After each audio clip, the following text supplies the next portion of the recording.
Hola, ¿cómo están? Supongo que bendecidos, como estamos todos los hijos de Dios, felices de aquello que Dios hace en nosotros, viendo los cambios que van sucediendo en la sociedad, pero no obstante, todos los cambios, todo lo que sucede, sabemos que está controlado, que está manejado por nuestro Dios y que nada se pasa desapercibido a su mano. Así que estamos esperanzados en que los cambios, los movimientos nuevos que hay, sean y nos lleven a nosotros en ese propósito glorioso de Dios.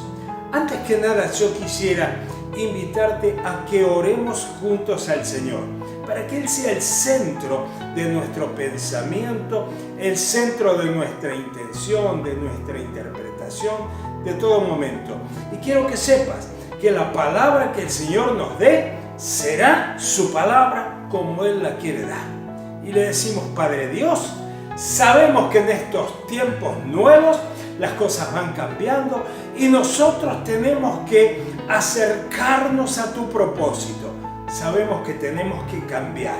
Sabemos que tenemos que dejar la comodidad de lo que fue para involucrarnos en tu nuevo y glorioso propósito que has propuesto para nuestras vidas. Padre Dios, ponemos todo nuestro corazón a disposición de tu palabra. Pedimos también por aquellos nuestros hermanos que están pasando momentos complicados. Sabemos, Señor, que algunos están enfermos, que algunos están pasando algunas necesidades. Y si bien sabes muy bien, oh Señor, que tu iglesia está obrando y está trabajando para suplir toda necesidad, igual los ponemos en tus manos para que los bendigas, los protejas, los prosperes, los sanes y que tu mano esté sobre todos ellos. En el nombre de Jesús. Amén, amén y amén. Recordemos la palabra que el Señor nos está hablando en cuanto a sabiduría. ¿Te acordás? Sabiduría de lo alto, sabiduría terrenal, esa sabiduría humana, diabólica, natural, y la sabiduría que venía de lo alto. Dice: pero la sabiduría que es de lo alto, primeramente, es pura, después pacífica, amable, benigna, llena de misericordia y de buenos frutos, sin incertidumbre ni hipocresía. Así que la sabiduría de parte de Dios tiene esas características. Porque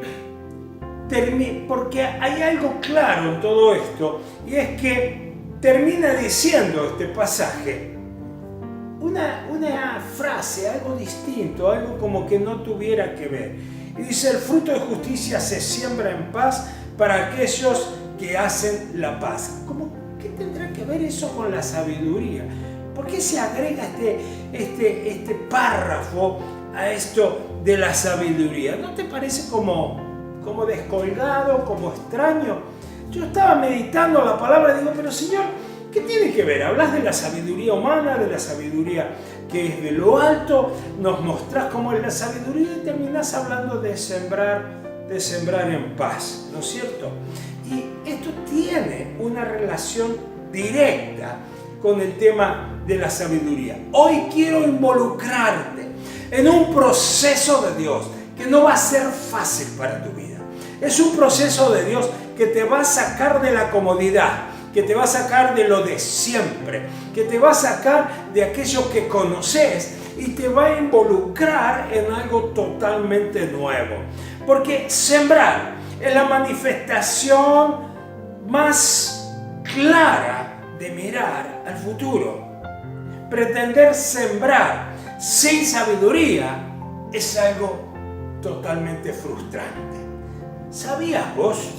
Yo lo aprendí hace poquito, que cuando se siembra en el campo, cuando se siembra de en serio, ¿no es cierto? No cuando tirás una semillita así a ver qué flor sale, sino que cuando se siembra verdaderamente con visión, con sabiduría, con un pensamiento hacia el futuro, se tiene en cuenta la luna, se tiene en cuenta justo los días del mes, la época del año, Todo eso se tiene en cuenta para lograr entonces una cosecha verdaderamente fructífera. Así que, si algo es necesario para sembrar, es tener y ejercer la sabiduría. Porque la fe sin sabiduría, es decir, desear que crezca bien un fruto y no aplicar la sabiduría, no va a ser muy efectivo. Es necesario la sabiduría para lograr el objetivo.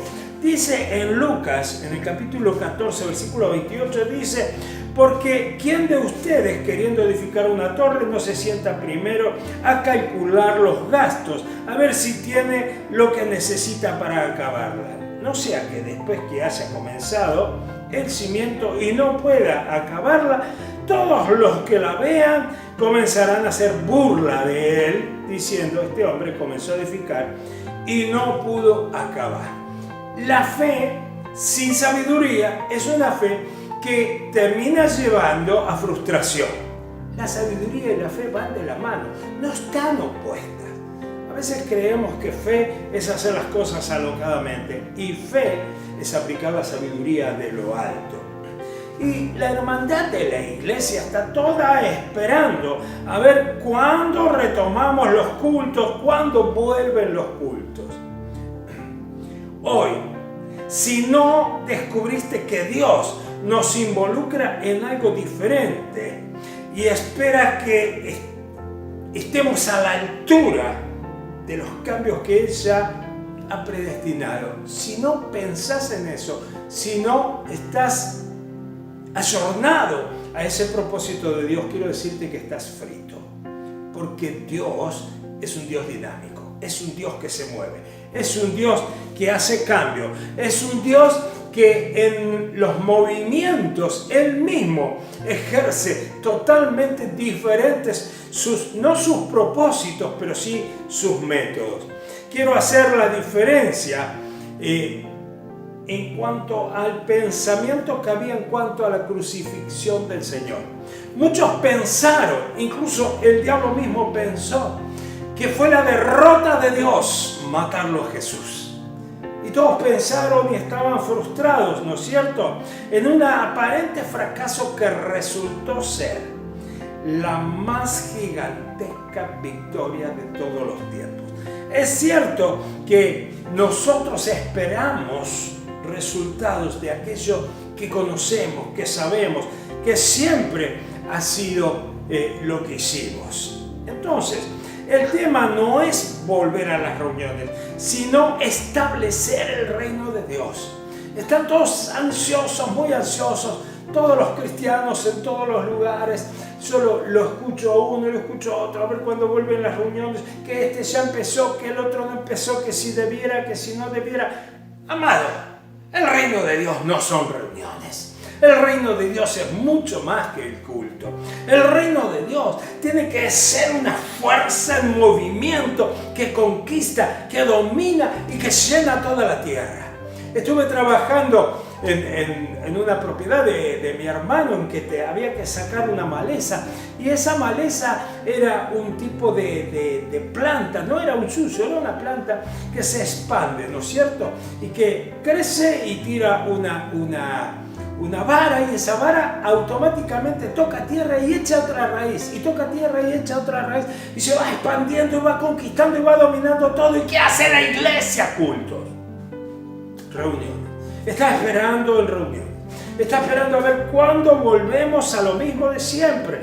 La iglesia nunca creció más que cuando fue perseguida y cuando tuvo obstáculos. En cambio, cuando todo fue favorable, la iglesia se estanca. Que reuniones, que cultos, que discusiones, que malentendidos, que a ver cómo arreglamos este problemita aquí, que a ver cómo arreglamos aquella discusión allá, a ver que este no se lleva bien con aquel, y la iglesia deja de ser el propósito de Dios para pasar a ser una institución. Y Dios está moviendo en este tiempo a sus hijos para que se den cuenta, para que se despierten, para que se despabilen. Los cambios que están sucediendo no son accidentes. ¿Vos crees que a Dios tomó por sorpresa un virus? creador de la vida, el creador del universo. Y así que ahora Dios lo toma por sorpresa un virus y no sabe qué hacer. A ver cómo hago para arreglar que la iglesia vuelva a sus cultitos. Sí, es lindo reunirnos, es lindo rendir culto a Dios, es lindo que nos podamos encontrar juntos. La palabra misma dice, miren qué hermoso es estar los hermanos juntos en armonía. Yo me alegré con los que dijeron, a la casa de Dios iremos. Sí, es lindo, sí, pero el propósito de Dios va más allá. No es simplemente un culto. Yo sé que estás esperando reunirte de nuevo, pero te voy a decir algo. No esperes lo mismo. No esperes que sea todo igual, porque si todo es igual, el propósito de Dios se frustra, se pincha, se desinfla. Dios tiene un propósito mucho más grande. Cuando el Señor vino y pensaban que Él iba a ser el que cambiaba todo, el que redimía a Israel, Él iba a ser el Salvador, y de repente pasó algo que los frustró, los confundió. Ese famoso camino a Emaús, capítulo 24, versículo 18 de Lucas, y dice, respondiendo uno de ellos, que se llamaba Cleofas, iba caminando hacia Emaús, y el Señor se puso a caminar con ellos, pero no lo reconocieron, ¿no? Entonces, respondiendo uno de ellos, le dice, que se llamaba Cleofas, le dijo, ¿eres tú el único forastero en Jerusalén que no ha sabido las cosas que en ella han sucedido en estos días? Entonces él les dijo, ¿qué cosas? Y ellos le dijeron de Jesús Nazareno, que fue varón, profeta, poderoso en obra, en palabra delante de Dios y de todo el pueblo, y de cómo le entregaron los principales sacerdotes y nuestros gobernantes a sentencia de muerte y le crucificaron. Pero nosotros esperábamos que Él sería el que había de redimir a Israel. Y ahora, además de todo esto, ya es el tercer día que ha sucedido todo esto. Esperaban. Ellos esperaban algo. ¿Por qué esperaban? Esperaban porque la mente natural está acostumbrada a esperar en aquello que conoce, en lo que está acostumbrado. Y a vos te está pasando lo mismo. Estás esperando a ver cuándo empiezan de nuevo las reuniones, los cultos. Y la vida y el propósito de Cristo, no sé, pero lo que estoy esperando es el culto. Lo que estoy esperando son las reuniones. Otra vez reunirnos, otra vez encontrarnos. Miren cómo le contesta el Señor. Cuando no tenés sabiduría de Dios, te vas a encontrar con una respuesta de Dios para tu vida. Y le dice, entonces le dijo, insensatos, tardos de corazón para creer todo lo que los profetas han dicho. Y a ver, hoy día, aquellos que solo esperan volver a la reunión, ¿qué presión les cabe? ¿Qué presión cabe para aquellos que no se han dado cuenta que los cambios traen un aire favorable para el reino de Dios? Miren, las frustraciones más grandes llevaron a los triunfos más exitosos. De repente un día estaban todos reunidos, 5.000 se habían convertido un día, 3.000 se habían convertido otro día, la iglesia de Jerusalén explotaba, los hermanos estaban allí viviendo y disfrutando de la presencia del Espíritu Santo, ponían en común todas las cosas, vendían las propiedades, no había quien necesitara nada, y de repente lo asesinan a Esteban. La muerte de Esteban. Lo matan a uno de los principales diáconos de la iglesia, un hermano precioso, lleno del Espíritu Santo, lleno de fe, lleno de obras, y lo asesinan. Lo matan a piedrazos, lo ejecutan. Y la iglesia toda se sintió totalmente confundida, empezaron a huir de un lado a otro, se iban los hermanos asustados, huían. Nadie interpretó que este cambio iba a significar que la iglesia de Jerusalén se iba a transformar en la iglesia del mundo. Y algunos de los que salieron de ahí se fueron a Alejandría y se formó la iglesia más fantástica de todos los tiempos, una iglesia hermosa, preciosa. Así es donde estaba después Pablo y Bernabé, ¿no es cierto? Y este cambio que parecía tan frustrante, que parecía un virus tan dramático, que parecía que todo se venía abajo, significó que la iglesia se tuvo que acomodar al propósito de Dios, más allá de las circunstancias. ¿Cómo te estás acomodando al propósito de Dios? ¿Qué estás haciendo que solo esperás otra vez lo mismo? Que otra vez estás esperando a ver cuándo nos reunimos. Y en muchos lugares están viendo cómo abren sus iglesias. No va a ser que los hermanos se enfríen, se pierdan, se aparten. Bueno, amado, si un culto es lo que te sostiene a vos en la iglesia, es una frustración para mí. Porque lo que te tiene que sostener, y no en un lugar físico, sino en la iglesia divina, preciosa de Dios, es el Espíritu de Dios y el amor que nos une. Nuestro amor va más allá de cuatro paredes. Y la comunión del Espíritu Santo nos transporta a una realidad mucho más dinámica y verdadera que un culto. Hoy los tiempos han cambiado, pero no han cambiado para un día y volver, sino que han cambiado para siempre. Sí, te voy a decir una cosa. Cuando el Señor Jesús murió, el templo se rasgó de arriba hacia abajo, se rompió y todo cambió. Pero también te voy a decir que después que se rompió, fueron los sacerdotes y lo volvieron a coser. Para algunos las cosas van a seguir siendo como siempre. Se van a quedar estancados. Vuelven otra vez al culto, a las ceremonias, qué lindo. Pero algunos otros que comienzan en el reino de Dios, que ven el propósito del Señor, que se ponen al servicio del Señor, empiezan a moverse en este espíritu nuevo, que es el espíritu de la transformación.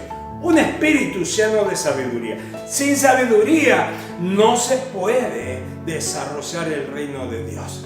Pero esa sabiduría te tiene que sacar de la comodidad. Te tiene que sacar en lo de siempre. Te tiene que sacar en aquello que te gusta, que vos decís, ay, qué lindo, este domingo cumplí con el Señor porque fui al culto. ¿Y qué provecho le diste a Dios en ir al culto? ¿Cuál ha sido el provecho? ¿Cuál ha sido el resultado para Dios? Y Dios dice, pero tengo tantos que quiero salvar, tanta gente que se va a perdición y mi iglesia no se mueve, y mi iglesia es mucho culto, muy lindo, muy feliz, pero no está dinámica. Mi iglesia no comparte el amor, el espíritu, la misericordia, y está estancada pensando en un culto.